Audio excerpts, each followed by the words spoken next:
வணக்கம். அதிமுகவின் மாவட்ட செயலாளர்கள் கூட்டம் கட்சியின் அலுவலகமான ராயப்பேட்டையில் உள்ள அதிமுக கட்சி அலுவலகத்தில் இந்த மாதம் 9ஆம் தேதி மாவட்ட செயலாளர்கள் கூட்டம் நடைபெறும் அப்படின்னு கட்சியினுடைய பொதுச் செயலாளர் எடப்பாடி பழனிசாமி சொல்லியிருக்கார்.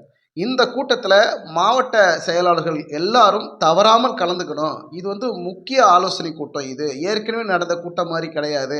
முன்னாடியெல்லாம் மாவட்ட செயலாளர்கள் கூட்டம் நடக்கும், பேசுவோம், விவாதிப்போம், அதெல்லாம் ஓகே. இந்த முறை நடக்கக்கூடிய மாவட்ட செயலாளர்கள் கூட்டம் மிகவும் முக்கியம் வாய்ந்தது. ஏன்னா வருகிற மக்களவை தேர்தலை நம்ம எப்படி எதிர்கொள்ளணும், எப்படி நம்முடைய செயல்பாடுகள் இருக்கணும், அது குறித்து முக்கியமாக பேசப்பட இந்த கூட்டத்தில் தவறாமல் எல்லா மாவட்ட செயலாளர்களும் கலந்துக்கணும் அப்படின்னு சொல்லிட்டு எடப்பாடி பழனிசாமி ஒரு அறிவிப்பை வெளியிட்டிருக்கிறாரு.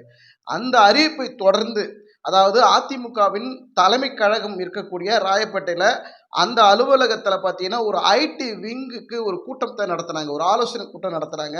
ஐடி விங்கு எப்படி செயல்படணும், வருகிற நாடாளுமன்ற தேர்தல், அடுத்து வரக்கூடிய சட்டமன்ற தேர்தல், இது போன்ற தேர்தல்களில் நம்ம எப்படி களம் காணணும், ஐடி விங்கு எப்படி செயல்படணும், நம்முடைய ஒவ்வொரு திட்டங்களும் ஒவ்வொரு செயல்பாடுகளும், நம்ம எடுக்கக்கூடிய மக்களுக்காக திட்டங்கள் தீட்டக்கூடிய ஒவ்வொரு திட்டமும் அடிப்படை தொண்டனிலிருந்து கிராமப்புற மக்கள், குக்கிராமத்தில் இருக்கக்கூடிய கடைகோடி மக்கள் வரைக்கும் நம்முடைய செயல்பாடுகள் தெரியணும். அந்த வகையில் நம்முடைய ஐடி விங் மிகவும் சிறப்பாக செயல்படணும் அப்படின்னு ஐடி விங் பொறுப்பாளர்களுக்கு எடப்பாடி பழனிசாமி ஒரு அறிவுறுத்தலை சொல்லியிருக்கிறாரு. அந்த ஐடி விங் என்ன சொல்கிறார் எடப்பாடி பழனிசாமினாக்கா, மற்ற கட்சியில் இருக்கக்கூடிய ஐடி விங் பண்ணுற மாதிரி, அதாவது தரமற்று அதாவது ஒரு விமர்சனம் ஒரு கேலி கூத்தாகவோ வேறு விதமாக இல்லாமல் நம்முடைய ஐடி விங் யாரையும் தரம் தாழ்ந்து பேசிடக்கூடாது, யாரையும் குறைத்தோ அசிங்கமான ஒரு வார்த்தையிலையோ அந்த மாதிரி விஷயங்கள் எல்லாம் நம்ம செஞ்சிடக்கூடாது. மற்ற கட்சி ஐடி விங் பண்ணுற மாதிரிலாம் நம்ம பண்ணக்கூடாது. சரியாக பண்ணணும், புள்ளி விவரத்தோடு பண்ணணும். நம்ம செய்யக்கூடிய ஒவ்வொரு திட்டங்களும் மக்களுக்கு கொண்டு போய் சேர்க்கிற வகையில் நம்முடைய ஐடி விங்கில் பணியாற்றக்கூடிய பொறுப்பாளர்கள் அதை கவனமுடன் ரொம்ப உஷாராக செய்யணும். மற்ற கட்சியில் இருக்கக்கூடிய ஐடி விங்கெல்லாம் தரக்குறைவாக கமெண்ட் போடுறது, வேறு மாதிரியான கமெண்ட் போடுறது, ஒருத்தரை டார்கெட் பண்ணி கமெண்ட் போடுறது, இந்த மாதிரிலாம் இருக்கக்கூடாது. நம்ம ஐடி விங்க இருக்கிற பணியாற்றக்கூடியவர்கள் சரியாக செயல்படணும். இந்த ஐடி விங் ஆனது பார்த்தீங்கன்னா எடப்பாடி பழனிசாமியினுடைய நேரடி கட்டுப்பாட்டில் தான் இயங்கும் அப்படின்னு பழனிசாமி சொல்கிறாரு. காரணம் என்னென்னா, ஒவ்வொரு ஐடி விங்கில் செயல்படக்கூடிய பொறுப்பாளர்கள் அவர்கள் எப்படி செயல்படணும், ஐடி விங் மூலிமா மக்கள்கிட்ட நம்முடைய பிரச்சாரத்தை எப்படி கொண்டு போகணும், சமூக வலைதளங்கள் மூலிமா நம்மளுடைய அரசியல் நகர்வுகள்லேருந்து மக்கள்கிட்ட எப்படி கொண்டு போகணும்னு ரொம்ப சீரிய முயற்சியில் ஒவ்வொரு ஐடி விங்கில் நம்ம விங்கில் செயல்படக்கூடிய ஒவ்வொருத்தரும் ரொம்ப பொறுப்புணர்வோடு செயல்படணும் அப்படின்னு அறிவுறுத்தி பேசியிருக்கிறதாக தகவல். அதே போல் பார்த்தீங்கன்னாக்கா, ஒவ்வொரு பூத் கமிட்டி மெம்பர், அதாவது பூத் கமிட்டி பொறுப்பாளர்கள் இருப்பாங்க. அந்த பூத் கமிட்டி பொறுப்பாளர்கள் கூட 2 ஐடி விங்கு நபர் கூட இருப்பார். அவர் ஒவ்வொரு அசைவுகளும் அந்த நடவடிக்கைகளும் ஐடி விங்கு கண்காணிக்கும். அந்த பூத் கமிட்டி மெம்பர், அந்த பொறுப்பாளர் கூட 2 ஐடி விங்கு அவருடைய வேலையை அங்கே இருக்கக்கூடிய விஷயங்களை எடுத்து நம்முடைய சமூக வலைதளத்திலும் சரி, நம்முடைய ஐடி விங்கு மூலிமா மக்கள்கிட்ட கொண்டு போய் சேர்க்கணும். அந்த வகையில் செயல்படணும். அதே போல் இந்த விஷயத்தை மாவட்ட செயலாளர்கள், ஒவ்வொரு மாவட்டத்தில் இருக்கக்கூடிய மாவட்ட செயலாளர்களுடைய அவர்களுடைய ஆலோசனைப்படி, அவர்களுடைய கோஆபரேஷன் பண்ணி, அவர்களுடைய கருத்துக்களையும் அவருடைய ஆலோசனைகளை கேட்டு இந்த ஐடி விங் செயல்படணும். இங்கே ஒவ்வொரு மாவட்ட செயலாளர்கள் இருக்கக்கூடிய அந்தந்த பகுதியிலேயே ஒரு ஐடி விங்கில் இருக்கக்கூடிய ஒரு நபர்கள் பணியமர்த்தப்படுவார்கள். அவர்கள் பார்த்தீங்கன்னாக்கா அந்த மாவட்ட செயலாளர்களுடைய ஆலோசனைப்படி அவர்களுடைய வழிகாட்டுதலில் அந்த ஐடி விங் இருக்கணும். இந்த ஐடி விங்கில் கொடுக்கக்கூடிய ஒரு தலைமை ஐடி விங்கில் இருப்பார். அவருக்கு இந்த கருத்துக்கள் பரிமாறி எந்தெந்த விஷயங்கள் சமூக வலைதளத்தில் பகிரணும், எந்தெந்த விஷயங்கள் நம்ம ஐடி விங் மூலிமா மக்கள்கிட்ட கொண்டு போகணும் அப்படிங்கிறது ரொம்ப சீரிய முயற்சியில் ஃபில்டர் பண்ணி கரெக்டாக கொண்டு போகணும். நம்மளுடைய நடவடிக்கைகள், அரசியல் நகர்வுகள், மக்களுக்கு உண்டான நல்ல திட்ட விஷயங்கள் எல்லாம் மக்களுக்கு நம்ம எடுத்து கொடுக்கணும். அப்படின்னா நம்ம ஐடி விங் மூலிமா மக்களுக்கு சரியான விஷயத்தை கொடுக்கணும். அதனால் இது என்னுடைய நேரடி கண் பார்வையில், என்னுடைய நேரடி பார்வையில் தான் இது நடக்குது.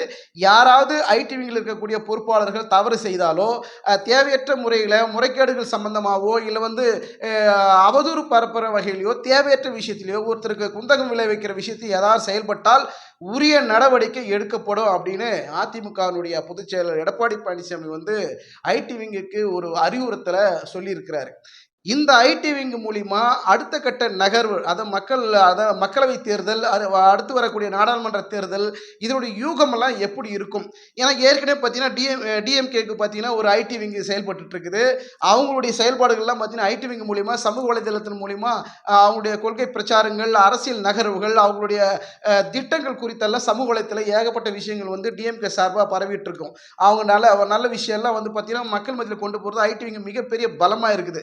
அதனால இப்போ என்ன பண்ணியிருக்காங்க ஏடிஎம்கேல அப்படின்னு பார்த்தீங்கன்னா, நம்மளும் சலித்தவர்கள் அல்ல, நம்ம வந்து பலம் வாய்ந்தவர்கள் தான், நம்ம வந்து அடுத்த கட்டத்துக்கு நகரணும், நம்ம ஐடி விங்க மிகப்பெரிய ஒரு பலத்தை உருவாக்கணும். ஏன்னா இனி வரும் காலங்கள் பார்த்தீங்கன்னா டிஜிட்டல் மீடியா இன்னைக்கு வந்து பேப்பர்லையோ செய்தித்தாள்களில் வர்றதை விட ஐடி விங் மூலியமா டிஜிட்டல் மீடியா மூலியமா மக்கள் கிட்ட எளிமையாக, விரைவாக, துல்லியமாக, ஈஸியாக போய் சேர்க்கக்கூடிய ஒரு வாய்ப்புகள் அதிகமாக இருக்கிறதுனால இந்த தளத்தை நம்ம பயன்படுத்தணும். இவ்வளோ காலமாக நம்ம ஐடி விங்கி நம்ம கிட்ட இருந்தாலும் இனிமே இதை துரிதமாக குவாலிட்டியாக நம்ம கொண்டு மக்கள்கிட்ட போய் கொண்டு சேர்க்கணும் அப்படிங்கிற நோக்கத்தோடு எடப்பாடி பழனிசாமி வந்து நேற்று ஒரு ஆலோசனை கூட்டம் அந்த ஐடி விங் பொறுப்பாளர்களுக்கு மிகப்பெரிய ஆலோசனை கொடுத்து அதே போல ஒரு எச்சரிக்கையும் கொடுத்துருக்கிறாரு. இந்த ஐடி விங் இருக்கக்கூடிய பொறுப்பாளர்கள் வந்து யாராவது தேவையற்ற விஷயங்கள்லையோ மற்ற கட்சி ஐடி விங் வந்து தரத்தாழ்ந்து போடக்கூடிய அந்த கருத்துக்கள் போன்ற நம்ம ஐடி விங்கு செயல்பட்டால் அவர்கள் மீது உரிய நடவடிக்கை எடுக்கப்படும் அப்படின்னு ஒரு எச்சரிக்கையும் கொடுத்து பேசியிருக்கிறாரு. ஸோ இந்த நகர்வுகள் ஒரு பக்கம் பார்த்தீங்கன்னா 2 நாட்களுக்கு முன்னாடி ஓபிஎஸ் அவர்கள் வந்து பார்த்தீங்கன்னா பிரதமர் மோடி அவர்களை சந்தித்து மறுநாளே என்ன பண்ணார், ஒரு கூட்டத்தை வச்சார். அவர் வந்து பார்த்தீங்கன்னா அவருக்கு ஆதரவாளர்கள், அவர் சார்ந்த பொறுப்பாளர்கள் எல்லாரையும் வரவழைத்து ஒரு கூட்டத்தை போட்டார். அந்த கூட்டம் வந்து எந்த மாதிரியான நகர்வுகள், அதாவது அதிமுகவிலிருந்து வெளியே வந்த பிறகு நம்ம என்ன மாதிரி நடவடிக்கை எடுக்கணும், பாஜகவினுடைய கூட்டணியில் போய் எப்படி சேரணும், அங்கே சேர்ந்தால் நமக்கு எந்த மாதிரியான ரெஸ்பான்ஸ் இருக்கும், ஆதரவு இருக்கும். ஏற்கனவே பிரதமரை சந்தித்த பிறகு அவருக்கு ஒரு புத்துணர்ச்சி ஏற்பட்டிருக்கு, ஒரு நம்பிக்கை ஏற்பட்டிருக்கு. அதனால என்ன பண்ணிட்டாரு, மறுநாளே வந்து ஒரு பொறுப்பாளர்கள்லாம் கூப்பிட்டு ஒரு கூட்டத்தை போட்டு அவர்களுக்கு ஒரு ஆலோசனை கொடுத்துருக்கிறாரு. ஸோ 2 பக்கமும், அதாவது எடப்பாடி பழனிசாமி, ஓ பன்னீர்செல்வம், இந்த 2 பேரும் வந்து பார்த்தீங்கன்னா ஒரு முட்டல் மோதல், வாக்குவாதங்கள், கருத்து வேறுபாடுகள், கருத்து முரண்கள் இது போன்று தொடர்ந்து நடந்துக்கிட்டே இருக்குது. 2-3 மாதங்கள், அதாவது ஒரு 4-5 மாதங்களுக்கு முன்னாடி கூட எடப்பாடி பழனிசாமி ஏதாவது ஒரு கருத்து சொன்னால் அதுக்கு மாற்று கருத்து, அதற்கு எதிர்வினை ஆற்றக்கூடிய அவர் ஒரு பதில் கொடுக்குற மாதிரி இருக்கும், இவர் ஒரு கேள்வி கேட்டால் இவர் ஒரு பதில் கொடுக்குற மாதிரி இருக்கும். இது போன்ற விவாதங்கள் தொடர்ந்து நடந்துக்கிட்டே இருந்தது. இப்போ வந்து பார்த்தீங்கன்னா பிரதமர் மோடி வந்து திருச்சிக்கு வந்துட்டு போன அன்னைக்கு வந்து விமான நிலையத்தில் ஓபிஎஸ் வந்து பார்த்தீங்கன்னா பிரதமரை சந்தித்து பேசிய பிறகு அவருக்கு ஒரு புத்துணர்ச்சி வந்த வகையில், ஒரு நம்பிக்கை வந்த வகையில் என்ன பண்ண மறுநாளே ஒரு கூட்டத்தை போட்டு பாஜகவுடன் கூட்டணியில் நம்ம நகர போகிறோம், அதனால அதுக்குண்டான ஆயத்த பணிகளை வந்து அவர் செஞ்சுக்கிட்டு இருக்கிறாரு. இந்த பக்கம் பார்த்தீங்கன்னா எடப்பாடி பழனிசாமி வந்து ஐடி விங்கை பலப்படுத்தணும், மக்களவை தேர்தலை நம்ம எப்படி எதிர்கொள்ளணும், அந்த தேர்தலில் ஐடி விங்க மூலிமா நம்ம எப்படி சக்தி வாய்ந்தவர்கள், பலம் வாய்ந்தவர்கள் அப்படின்னு நம்ம மக்கள்கிட்ட நம்ம வந்து கொண்டு போய் அடித்தட்டு மக்கள் வரைக்கும், குக்கிராம மக்கள் வரைக்கும், கடைகோடி மக்கள் வரைக்கும் நம்முடைய செயல்களை போய் கொண்டு சேர்க்கணும். அப்படிங்கிறதுனால ஐடி விங்க மிகப்பெரிய அளவில் பலம் வாய்ந்த சக்தியாக மாறக்கூடிய ஒரு வகையில் வந்து எடப்பாடி பழனிசாமி வந்து ஒரு ஆலோசனையை வந்து சொல்லியிருக்கிறாரு. இதில் வந்து ஒரு எச்சரிக்கை மணியாகவும் ஐடி விங்குக்கு சொல்லியிருக்காரு. இதில் வந்து தப்பு தண்டா எதுவும் நடக்கக்கூடாது, மற்ற கட்சிகள் போல இங்கே செய்யக்கூடாது, அப்படி செஞ்சீங்கன்னா உரிய நடவடிக்கை அப்படி எடுக்கப்படும் அப்படிங்கிற ஒரு எச்சரிக்கை சொல்லியிருக்கிறாரு. வருகிற 9ஆம் தேதி மாவட்ட செயலாளர்கள் கூட்டம் நடைபெறுது. அந்த செயலாளர் கூட்டத்தில் பார்த்தீங்கன்னாக்கா மக்களவை தேர்தலில் நம்ம வந்து எப்படி ஜெயிக்கணும், ஏற்கனவே வந்து திமுக என்ன சொல்லியிருக்குன்னா நாடும் நமது 40ம் நமது அப்படின்னு சொல்லியிருக்கிறாங்க. அந்த முழக்கத்தோட திமுக வந்து வரக்கூடிய நாடாளுமன்ற தேர்தலில் எதிர்கொள்வாங்க. நாடும் நமது 40 நமதுன்னா மொத்த சீட்டை அவங்க தான் வின் பண்ணக்கூடிய ஒரு டார்கெட்டை வந்து, ஒரு இலக்கை வந்து திமுக வந்து முன் வச்சிருக்கிறாங்க. அந்த இலக்கை நம்ம எப்படி பீட் பண்ணணும், அதிலிருந்து நம்ம எப்படி வேறுபடணும் அப்படிங்கிற நோக்கத்தில் தான், ஒரு முன்னெச்சரிக்கை நடவடிக்கையாகத்தான் இப்போ இந்த ஐடி விங் வந்து பலப்படுத்தக்கூடிய நோக்கம். ஸோ அந்த ஐடி விங் மூலிமா மக்கள்கிட்ட என்ன மாதிரியான விஷயங்களை, விழிப்புணர்வை கொண்டு போய் சேர்க்க போகிறாங்க, சமூக வலைதளங்கள் மூலியமாக மக்கள்கிட்ட என்ன மாதிரியான பிரச்சாரங்களை கொண்டு போய், திட்டங்களை கொண்டு போய் மக்களுடைய சக்தியை இவர் எடப்பாடி பழனிசாமி பக்கம் திருப்புவார் அப்படிங்கிறதெல்லாம் நம்ம பொறுத்திருந்தா பார்க்கணும். அதே போல வருகிற 9ஆம் தேதி மாவட்ட செயலாளர்கள் கூட்டத்தில் மாவட்ட செயலாளர்களுக்கு மிகப்பெரிய பொறுப்பும் கொடுக்க போறாரு. அது போல மாவட்ட செயலாளர்கள் என்ன மாதிரியான விஷயங்களை செய்யணும், என்ன மாதிரி யூகங்களை வகுத்து, ஏற்கனவே திமுக இந்த மாதிரி அறிவிப்பு கொடுத்துருக்குது, நாடும் நமதே 40 நமதே. இப்போ நம்ம வந்து என்ன அவர் ஒரு அறிவிப்பு கொடுக்கறதுக்கு வாய்ப்பு இருக்குது, ஒரு ஸ்கீம், அதாவது ஒரு வாசகத்தை வந்து போடுவது. ஏன்னா ஏற்கனவே திமுக வந்து என்ன சொல்லிச்சு, நாடும் நமது நாற்பதும் நமது. இப்ப அதிமுக மாவட்ட செயலாளர் கூட்டத்துல வருகிற 9ஆம் தேதி நடைபெற கூட்டத்துல அவங்களும் ஒரு வாசகத்தை வெளியிடுவதற்கு வாய்ப்புகள் இருக்குது. அப்ப இந்த 40ல் திமுக எத்தனை, அதிமுக எத்தனை அப்படிங்கிற ஒரு மிகப்பெரிய சலசலப்பு, ஒரு எதிர்பார்ப்பு, ஒரு கருத்து கணிப்பு விரைவில் வர இருக்கிறது. அதே நேரத்துல யார் வெல்வார்கள், எத்தனை சீட்டை வெல்வார்கள் அப்படிங்கிறத நம்ம பொறுத்து இருந்து பார்க்கலாம். அதாவது எடப்பாடி பழனிசாமி ஒரு பக்கம், பன்னீர்செல்வம் ஒரு பக்கம். இந்த 2 துருவங்களும் முட்டி மோதிக்கிட்டு சண்டை போட்டுக்கிட்டு இருக்கிற இந்த வேளையில இவர்களுடைய பலத்தை யார் அதிகமாக நிரூபிப்பார்கள், யார் பலம் கை ஓங்கும், யார் வெற்றி பெறுவார்கள் அப்படிங்கிறது இந்த 2 அணியிலுமே அதிமுக இருக்கு. அதே நேரத்துல இதை தவிர்த்து திமுகவை எதிர்கொள்ளணும், மற்ற கட்சிகளை எதிர்கொள்ளணும். இந்த சவால் வந்து எடப்பாடி பழனிசாமி அவர்களுக்கு ஒரு மிகப்பெரிய சவாலாக காத்துக்கிட்டு இருக்குது.